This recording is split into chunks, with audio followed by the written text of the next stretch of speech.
Hey guys, Ms. Hartfield, Boston, Massachusetts, and I'm checking in. This is an update to the Trey Reed story. The second autopsy has returned back to the family, and it is being confirmed that Trey Reed was murdered at Delta State University.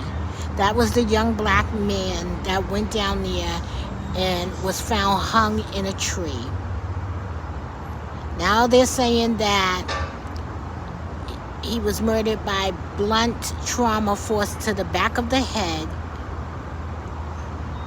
and it was a cover-up with the police, the coroner's office, the district attorney's office, and several others that are involved, the university officials as well. This doesn't make any sense. We need answers. Why this young black man, at the prime of his life,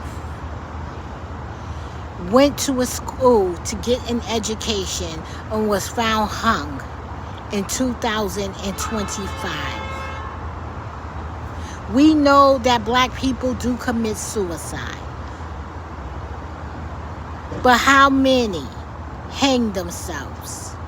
We know that hanging's been going on since the 1950s. Lynching black people when they advocated and stood up for themselves. I live in a predominantly educational city.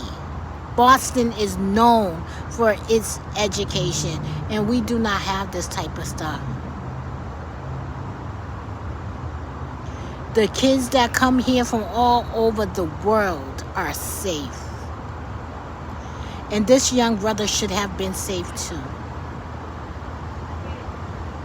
This is horrific. His family was supposed to celebrate him graduating and accomplishing a big milestone. And now they have to bury their child?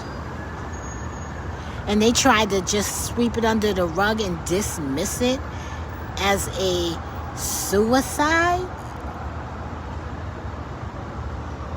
This wasn't right. That wasn't right. I hope they're all held accountable down to their fourth generation.